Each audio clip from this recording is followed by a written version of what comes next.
She was beaten again. Her husband struck her until her body shook, until her breath came out in shallow, shallow gasps. Then came the cutting. Then came the shaving. And when he grew tired of watching her bleed and tremble, he dragged her outside and tied her to a wooden post. There she was left under the burning western sun, her skin scorching, her lips cracking, her body shaking from heat and pain. This was not the life she had dreamed of. She had been forced into this marriage, her family drowning in debt, trading her youth and beauty for livestock and coin. They told her it was for survival, that she should be grateful to have a wealthy husband. But wealth meant nothing, because behind his charming smile and his polite nods at church, the man she had been given to was nothing more than a beast. He was older, stronger, and crueler than she could have ever imagined. He drank until his mind clouded. He cursed until his spit flew across the room. And when his fury reached its peak, he found new ways to punish her. Beating her was not enough. Yelling was not enough. He needed to remind her that she belonged to him, that her body and her soul were his property. So he devised his own rituals. Sometimes he cut her. Sometimes he shaved her. Always he left her broken, tied outside like an animal, forced to endure the heat of the day with no water, no shade, no mercy. The townspeople never knew. To them, he was a respected man, a wealthy landowner, a man who could be trusted. They saw him smile, lend a horse, pay off a neighbor's debt. They never looked behind the closed doors of his home. But she knew the truth. She knew what he was when the sun went down and the world grew quiet. She had tried to run once. She made it to the barn before his hand tangled in her hair and dragged her to the dirt. That night, he punished her so brutally, she thought she would not live to see the morning. And still, it was not enough for him. Every time she cried, it fueled his sickness. Every time she begged, it made him laugh. He thrived on her pain, and she had no escape. Day after day, she was reminded of the same truth. There was no father to protect her, no brother to shield her. Her mother was long gone, and the very family who should have defended her had betrayed her instead, selling her into the hands of a monster. So she endured. Her body bore the bruises. Her skin carried the cuts. Her spirit sank deeper with every passing day. One afternoon, as he tied her outside once more, she whispered words that chilled even her own heart. Her voice was weak, cracked from thirst, but she forced them out. "Just keep shaving. I can't fight anymore." It was not rebellion. It was resignation. The last ember of her will seemed ready to die, and yet in her eyes there was something more, a faint spark, a silent plea. She was waiting for someone, anyone, to see what she was forced to endure. Waiting for someone to believe her cries, to step forward, to give her a chance to live. But who would dare? Who would stand against a man so respected, so feared, so cruel? And if someone did, could they truly survive the storm of violence that was sure to follow? The rancher was not supposed to be there that day. He was just passing through, riding home after trading feed in town. The sun was hot. The trail was long, and he thought only of the cold water waiting back at his cabin. Then he saw something that made him pull hard on the reins. At first it looked like a bundle of rags tied to a post in the field, but as he drew closer, the shape moved. A head lifted, a face turned toward him. It was a woman. Her skin was burned red under the sun, her dress torn, her wrists cut raw from the rope. She was barely conscious, swaying as the heat scorched her body. The rancher swung off his horse, pulled the knife from his belt, and cut her loose. She collapsed against him, light and fragile, as if she had no strength left to stand. "Easy now," he muttered, lowering her gently to the ground. He slipped off his hat and shaded her face. Her body was covered in marks, bruises, dark and ugly, thin cuts across her arms, the kind of wounds no accident could explain. His stomach twisted. She opened her eyes just enough to see him. Her lips trembled. They made me marry him, she whispered, her voice a dry crackle. My family owed money. They gave me away, and now he beats me. He mocks me. He cuts into my flesh. He shaves over the wounds, and then he ties me outside, to burn. The rancher clenched his jaw, his hand tightening around the knife until his knuckles turned white. He had seen hard men before, men who drank too much and raised a hand in anger. But this was different. This was cruelty for the sake of cruelty. Stay with me, he said, brushing the hair from her damp face. You're safe now. I'll get you out of here. A single tear rolled down her cheek, not from pain, but from the shock of kindness after so much torment. He knew this would not end simply. Men like that never let go of what they claimed. And then he heard it, the sound of boots on dry earth. He turned his head slowly, and there, standing in the sun with a knife in his hand, was the man himself. The husband appeared like a demon conjured from the heat. His eyes were wild, his shirt open, his chest heaving with every angry breath. His hand gripped a knife, the blade catching the sunlight like a sliver of fire. "What do you think you're doing with my wife?" he shouted, his voice thick with whiskey. The rancher rose to his feet, placing himself between the man and the woman on the ground. "Your wife is half dead. She needs help." The man spat in the dirt. "She belongs to me, and any man who lays a hand on her dies." Then he charged. The blade swiped across the rancher's sleeve, slicing fabric but missing flesh. His heart hammered, but his focus sharpened. He caught the man's arm, and the two of them twisted, muscles straining, teeth clenched. The husband swung again, his aim sloppy, fueled by rage. The rancher blocked, then shoved hard, sending the man stumbling back. They circled each other like wolves. The husband roared and lunged low. The rancher caught his wrist, twisted, and drove his elbow into the man's ribs. A sick crack echoed in the quiet air. The knife slipped, falling with a dull thud. Now it was just fists. The rancher took a hard blow to the jaw, his head snapping to the right, but he shook it off and answered with a punch that sent the man sprawling. The respected landowner from town was just another bully on the dirt. The husband groaned, clutching his mouth, blood dripping from his lip. The rancher didn't waste time. He turned back to the woman, lifted her into his arms, and carried her to his horse. He set her carefully on the saddle and swung up behind her. "You can't take her!" the husband screamed, staggering to his feet. "She's mine! I'll hunt you down, both of you!" The rancher didn't look back, but he knew those words were not empty. Men like that never stopped. They hunted until the end. The woman stirred, her hand clutching weakly at his arm. "Will he follow us?" she whispered. The rancher kept his eyes on the trail ahead. "He will try, but he won't win." But even as he said it, he knew this was just the beginning.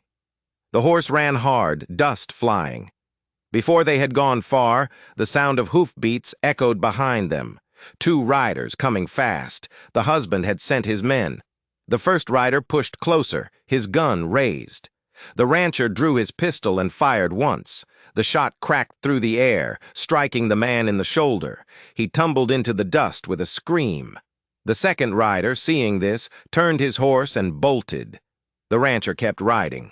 By nightfall, they reached town. He carried her into the sheriff's office, his face set in grim resolve. "She's been beaten, tied, left to die," the rancher said. "Her husband did this. You need to put him away." The sheriff leaned back, rubbing his chin. He let out a long sigh and shook his head. "Unless he kills her, the law can't do much. He's got money, land, and friends. At most, he pays a fine. That's it." The rancher's jaw tightened. The sheriff's words were the truth of the time, a truth that left no room for justice. The woman's eyes filled with tears. She had dreamed of freedom, and now she saw that even the law would not protect her. The rancher knelt beside her, his voice low. "Don't lose hope. You're not alone anymore." But in his gut, he knew the fight was not over. As they stepped into the cool night air, He saw a shadow watching from the edge of town. The husband had returned. He hadn't just followed them. He was hunting them. The rancher took her to his cabin, a small, defensible home tucked away in the hills. For the first time in years, she felt a flicker of safety.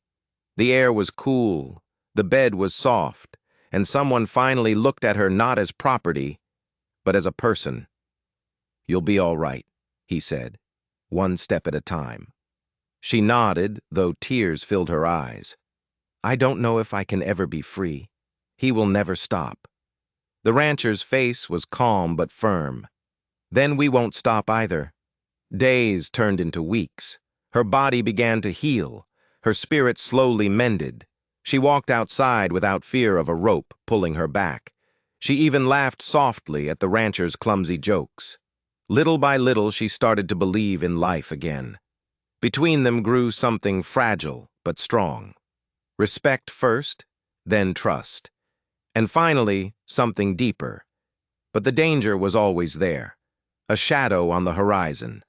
The husband was waiting, his hate festering.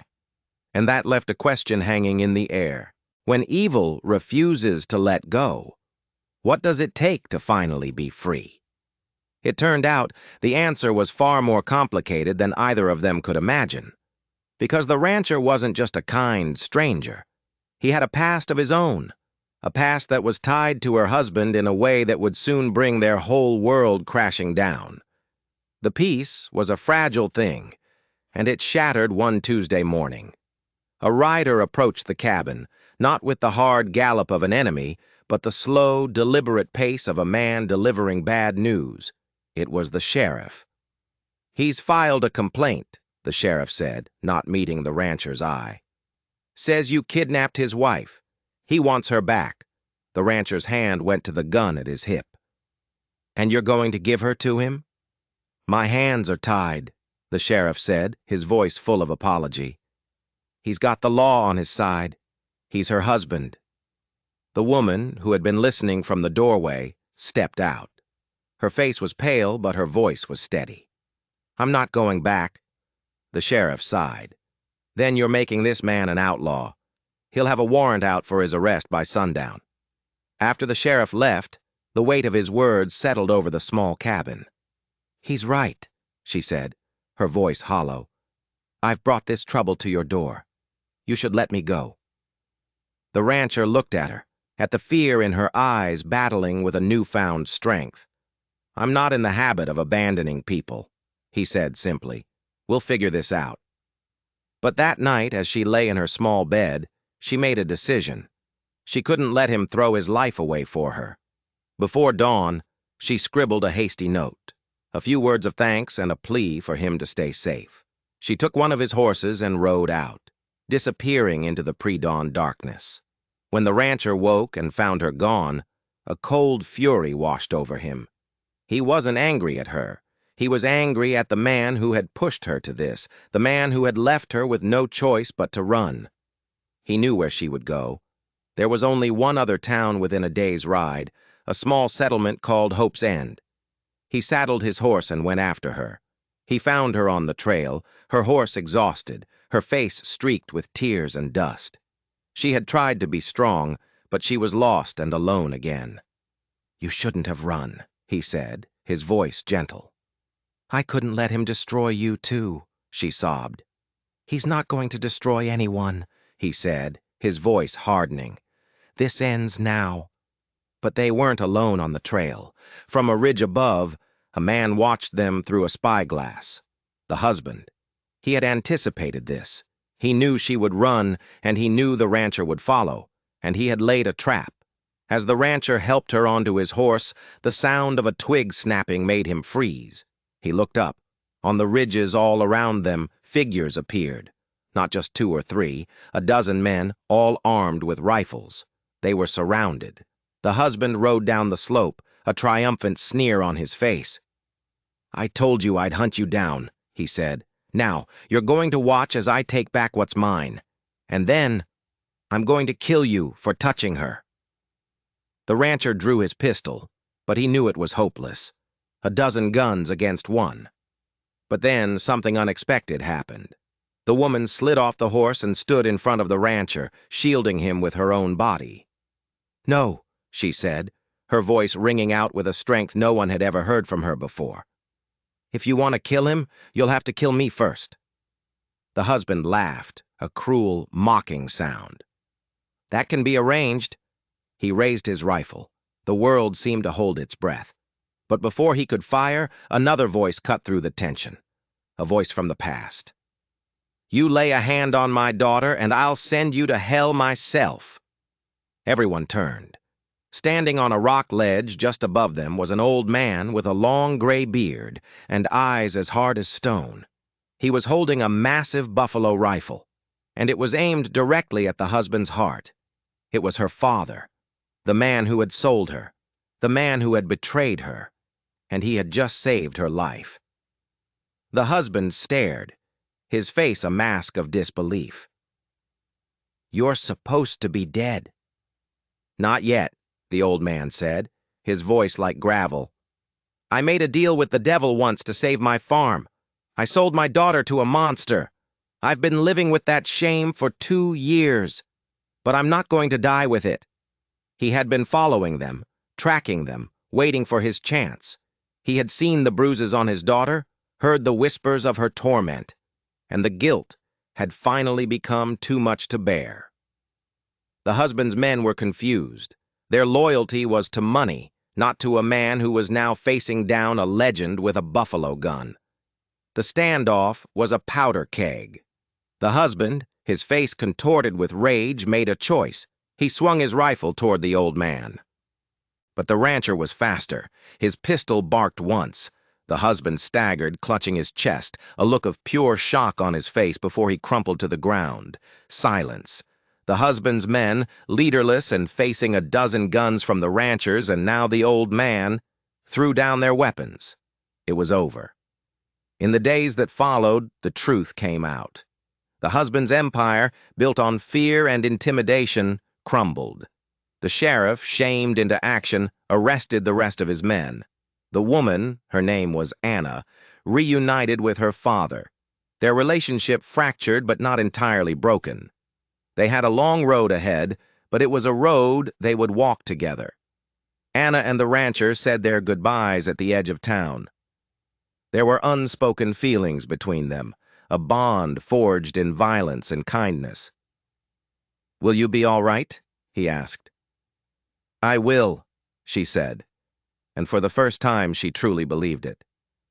"I'm not alone anymore." He nodded, tipped his hat, and rode away, back to his quiet life. But he knew, and she knew, that their paths would cross again. Some connections are too strong to be broken by distance. The story of the woman tied to the post became a legend in that valley. A story of cruelty, but also a story of redemption. It served as a reminder that even in the darkest of places, a single act of courage can change everything. It proves that a person's worth is not determined by who owns them, but by the strength of their own will to be free. If this story of survival and the power of unexpected heroes resonated with you, do us a favor and hit that subscribe button. And don't forget to ring the notification bell so you don't miss our next tale from the untamed heart of the West. Thanks for watching.